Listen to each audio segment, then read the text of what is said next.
2 এপ্ৰিলত ৰাভা হাছং স্বায়ত্তশাসিত পৰিষদৰ নিৰ্বাচন আৰু পৰিষদীয় নিৰ্বাচনৰ পূৰ্বেই দেখা গৈছে যে বিজেপি মিত্ৰজোঁটে 3খনকৈ আসনত ইতিমধ্যে বিনা প্ৰতিদ্বন্দ্বিতাৰে জয়লাভ কৰিছে। এগৰাকী বিজেপি প্ৰাৰ্থী আৰু দুগৰাকী হৈছে ৰাভা হাছং যৌথ মঞ্চৰ প্ৰাৰ্থী। এগৰাকী জয়ৰাম কুছিৰ পৰা জয়ী হৈছিল আৰু তাৰ পৰৱৰ্তী সময়ত কালিৰ দিনটোত আমি দেখিছিলোঁ যে কালি হাহিম সমষ্টিৰ পৰা সোণাৰাম ৰাভা আৰু তাৰ পৰিৱৰ্তে আন এটা সমষ্টি হৈছে খলিহাকোটৰ পৰা নগৰমল স্বৰ্গীয়াৰী ইতিমধ্যে তেওঁলোকে বিনা প্ৰতিদ্বন্দ্বিতাৰে জয়লাভ কৰিছে। অৰ্থাৎ আপোনালোকে খাতা আৰম্ভণি কৰিলে, খাতা খুলিছে আপোনালোকে, দুগৰাকী জয়ী হ'ল, 30গৰাকী প্ৰাৰ্থী আপোনালোকৰ ৰাভা হাছং যৌথ মঞ্চই দিছে। NDAৰ 36গৰাকী প্ৰাৰ্থী, তাৰে 3গৰাকী ইতিমধ্যে জয়লাভ কৰিলে। প্ৰথমে মই 3গৰাকী প্ৰাৰ্থীক বিশেষকৈ জয়ৰাম কুছিৰ প্ৰেমাঞ্জলি ৰাভা, হাইম সমষ্টিৰ আমি সোণাৰাম ৰাভা আৰু খলিহাকোটৰ নগৰমল স্বৰ্গীয়াৰীক আমি ৰাভা হাছং যৌথ সংগ্ৰাম সমিতি আৰু ভাৰতীয় জনতা পাৰ্টি অৰ্থাৎ NDAৰ হয় মই 3গৰাকী প্ৰাৰ্থীকে বহুত শুভেচ্ছা আৰু অভিনন্দন জ্ঞাপন কৰিছোঁ। কাৰণ নিৰ্বাচনৰ প্ৰতিদ্বন্দ্বিতাৰ আগতেই তেখেতসকলে বিনা প্ৰতিদ্বন্দ্বিতা নিৰ্বাচিত হৈছে, তাৰ কাৰণে তেখেতসকলে মই বহুত শুভেচ্ছা মই জ্ঞাপন কৰিছোঁ।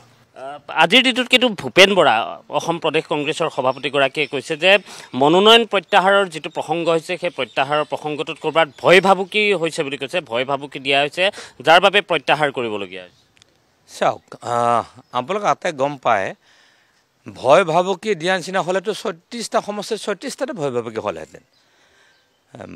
অসম প্ৰদেশ কংগ্ৰেছ কমিটি বিশেষকৈ এটা ৰাষ্ট্ৰীয় দল আৰু এই ৰাষ্ট্ৰীয় দলটোৱে কিয় ভাবি লৈছে ৰাভা হাছং যৌথ সংগ্ৰাম সমিতি এটা ৰাজনৈতিক দলো নহয়, ৰাজনৈতিক দলটো নহয়, এটা অসম ভিত্তিক ৰাজ্যিক বা আঞ্চলিক বা ৰিজনেল পাৰ্টিও নহয়, তাৰমানে ছেমি ৰিজনেল, যাক নেকি 2খন জিলা সামৰি মানে হ'ল 2খন জিলাৰ আধা অংশ। আৰু যদি আমি প্ৰকৃতাৰ্থত চাবলৈ যাওঁতে আল্টিমেটলি এখন জিলা বুলি ক'লেও ই বঢ়াই কোৱা নহ'ব। তো তেনেকুৱা পৰিৱেশত আজি যোৱা যদি আপুনি 11টা বছৰলৈ চাই 11টা বছৰৰ ৰাভা হাছং অট'নমাছ কাউন্সিলত এটা শান্তিৰ পৰিৱেশটো বিৰাজ কৰিছে গোটেইবিলাক ক্ষেত্ৰত।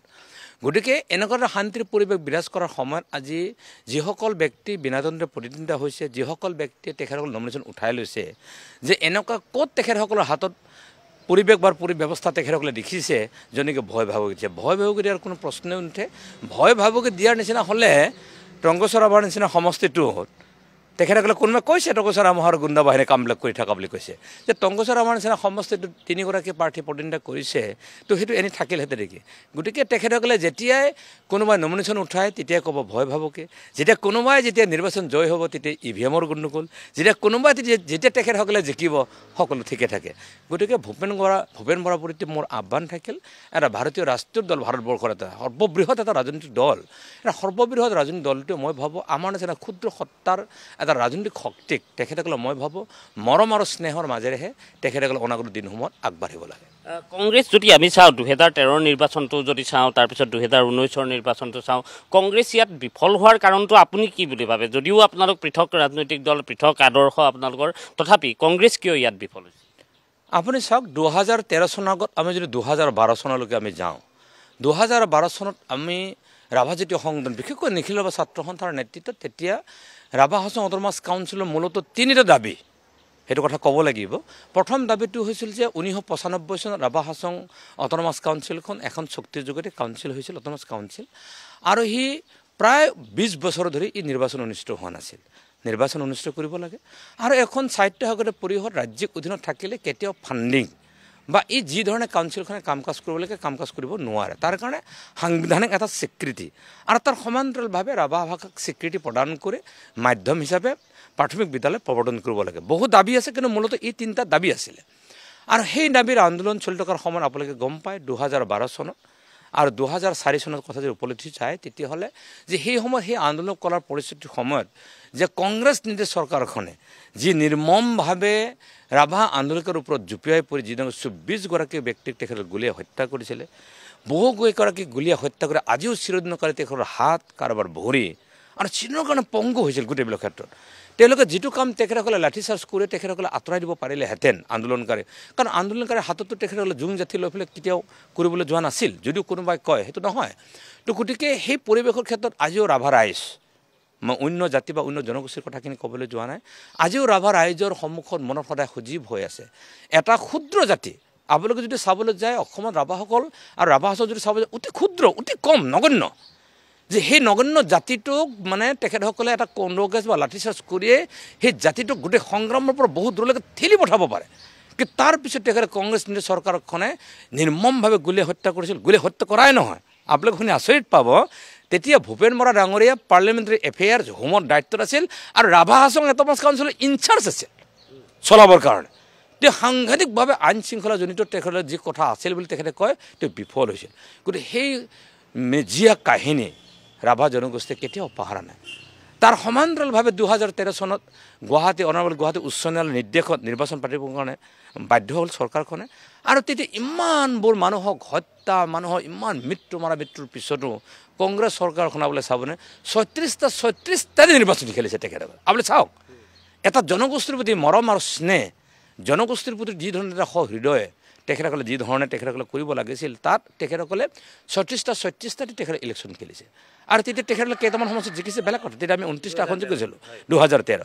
তাৰপিছত তেখেতে 2019 আহিল, 2019 তেখেতসকলে ক'লে 36টা খেলিলে, এটাত জিকিছে।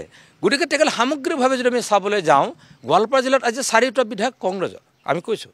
কিন্তু ৰাভা হাছং অট'নমাছ কাউন্সিল এলেকা গোটেই গোৱালপাৰা জিলাখন নাই, কামৰূপ জিলাত গোটেই এলেকাখিনি নাই।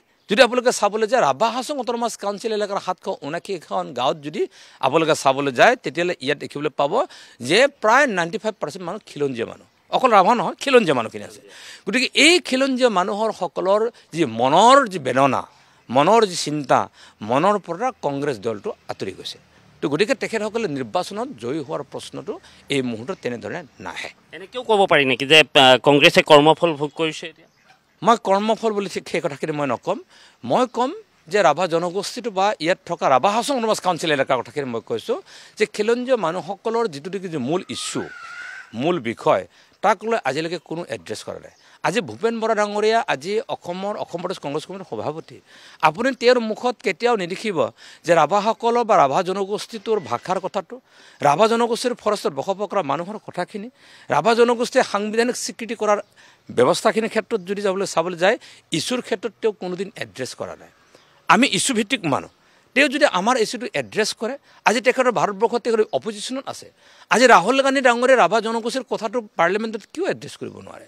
আজি ৰাহুল গান্ধী ডাঙৰীয়া আজি গৌৰৱ গগৈ ডাঙৰ অসমৰ সাংসদ, গৌৰৱ গগৈ ডাঙৰীয়া কৈছে যে অসমৰ এজন বলিষ্ঠ কণ্ঠ বুলি ভূপেন হাজৰিকাই কয়, অসমৰ মানুহবিলাকে কয়, ভূপেন বৰাই কয়। যদি অসমৰ বলিষ্ঠ কণ্ঠ হয়, কি অসমৰ বলিষ্ঠ কণ্ঠ ৰাভাসকলে কি এটা মানুহ নহয় নেকি, এটা জাতি নহয় নেকি? তেওঁলোকে এবাৰ উপস্থাপন কৰকচোন, এবাৰ উত্থাপন কৰকচোন যে অসম মেঘালয়ৰ পাদদেশত তেখেতসকলে বসবাস কৰি আছে, তেখেতসকলে এটা অসমৰ জনগোষ্ঠীৰ বা অসমৰ সমাজ জীৱনত যথেষ্ট বৰঙণি আছে। আজি অসমত এনেকুৱা কোন জাতি আছে যে 7জনকৈ হেণ্ডলুমত ৰাষ্ট্ৰপতি পুৰস্কাৰপ্ৰাপ্ত শিপিনী ৰাভাৰ বাহিৰে অসমত কোন আছে? সেই জনগোষ্ঠীৰ কথাটো যদি আজি পাৰ্লিয়ামেণ্টৰ এড্ৰেছ নহয়, সেই জনগোষ্ঠীৰ কথা যদি অসমৰ বিধানসভাত এড্ৰেছ নহয়, সেই জনগোষ্ঠীৰ কথাটো যদি ভূপেন বৰা ডাঙৰীয়াৰ মুখত যদি নোলায়, তেতিয়াহ'লে ৰাভা জনগোষ্ঠীটোৱে তেখেতসকলৰ প্ৰতি মৰম স্নেহ কিয় আগবঢ়াব? আৰু এটা শেষ প্ৰশ্ন কৰিছোঁ যে ইয়াত ৰাভা হাছং স্বায়ত্তশাসিত পৰিষদৰ অন্তৰ্গত 4টা বিধানসভা সমষ্টি আছে। যদি আমি খুব ভালকৈ চাওঁ তেনেহ'লে পশ্চিম গোৱালপাৰা, দুধনৈ, বকোছয়গাঁও আৰু পলাশবাৰী সমষ্টি। গতিকে এই 4টা সমষ্টি 2026ত আপুনি কি হ'ব বুলি ভাবে? ইয়াৰ প্ৰভাৱ পৰিব এই ৰাভা হাছং স্বায়ত্তশাসিত পৰিষদৰ নিৰ্বাচনত? ইয়াত দুটা দৃষ্টিভংগী থাকিব। প্ৰথম দৃষ্টিভংগী, আপুনি 2013ৰ পৰা মই এটা চমুকীয়া কথাতে কৈছোঁ, 2013ৰ পৰা আজি তাৰিখলৈ যদি চায়, ৰাভা হাছং যৌথ সংগ্ৰাম সমিতিয়ে ৰাভা হাছং অট'নমাছ কাউন্সিলত প্ৰত্যেকটো জাতিক ৰিপ্ৰেজেণ্ট কৰাৰ সুবিধাটো দিছে। যিবিলাক সমস্যাই ৰাভা মানুহ জিকি আহিব পাৰে, তাৰ পিছতো তাত গোৰ্খাক জিকি আহিব দিয়া হৈছে, বড়ো মানুহক জিকি আহিবৰ কাৰণে সুযোগটো দিছোঁ আমি, নাথ মানুহক জিকি অহাৰ সুযোগটো দিছোঁ, কলিতা মানুহক আমি দিছোঁ, বেংগলী মানুহক দিছোঁ, ৰাজবংশী মানুহক দিছোঁ, আমি যে সূত্ৰধৰ মানুহক আমি দিছোঁ। সামগ্ৰিকভাৱে আপুনি যদি চাই, আপুনি SC আছে, আপুনি যদি চাই আপুনি ব্ৰাহ্মণ সম্প্ৰদায়ৰ আছে, আপুনি হাজং সম্প্ৰদায়ৰ আছে, আপুনি সূত্ৰধৰৰ আছে, আপুনি টি ট্ৰাইবছ আছে। সকলো জাতিৰ এটা সমন্বয়ৰ এটা স্থলীলৈকে ৰূপান্তৰিত কৰিছোঁ। 1, 2, এতিয়া 2026 বুলি কোৱাৰ লগে লগে এতিয়া আমি আজিৰ 4টাত তেখেতসকলৰ ইয়াত আছে, কামৰূপৰ তেখেতসকলৰ 2টাত তেখেতসকলৰ আছে আজিৰ তাৰিখত চিটুৱেশ্যনত। তো 2026 বুলি কোৱাৰ লগে লগে পশ্চিম গোৱালপাৰা, দুধনৈ, বকোছয়গাঁও এই তিনিটা মূলতঃ ৰাভা হাছং অট'নমাছ কাউন্সিলৰ সমষ্টি আৰু এই তিনিটা আজি যদি চাবলৈ যায় ইয়াত maximum Rabha Hasong autonomous council এলেকাক সাঙুৰি আছে ৰাভা হাছং অট'নমাছ কাউন্সিল সাঙুৰি থকা মানে হ'ল ইয়াত 90% এলেকা ৰাভা হাছং অট'নমাছ কাউন্সিল এলেকাধীন গতিকে ইতিমধ্যে যদি ৰাভা হাছং অট'নমাছ কাউন্সিলৰ সাধাৰণ নিৰ্বাচনতে তেখেতসকলে বিধ্বস্ত গতিকে 90% অংশ য'ত খিলঞ্জীয়া মানুহ বসবাস কৰে খিলঞ্জীয়া মানুহে কাউন্সিলৰ নিৰ্বাচনত ভোটদান কৰিব আৰু এই সমষ্টিত 2026ত এই তিনিটা সমষ্টিত কংগ্ৰেছে নিৰ্বাচন জয়ী হোৱাৰ দূৰৰে কথা প্ৰতিদ্বন্দ্বিতা কৰিবৰ কাৰণে তেখেতসকলৰ সাহস গোটাবৰ কাৰণে সাহস কৰিব নোৱাৰিব ধন্যবাদ জনাইছোঁ এয়া হৈছে টংকেশ্বৰ ৰাভা আৰু ৰাভা হাছং স্বায়ত্তশাসিত পৰিষদৰ CEM গৰাকীয়ে ইতিমধ্যে বহুকেইটা দিশত তেওঁ আঙুলিয়াই দিছে কি হ'ব পাৰে কেনেধৰণে হ'ব পাৰে আৰু সমান্তৰালভাৱে 2026ত ৰাভা হাছং স্বায়ত্তশাসিত পৰিষদৰ অন্তৰ্গত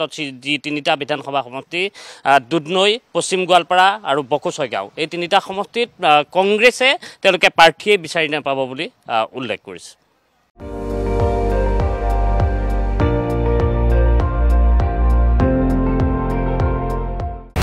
আপুনি চাই আছে ND24 সৰ্বশ্ৰেষ্ঠ নহয় সৰ্বোত্তমৰ দৌৰা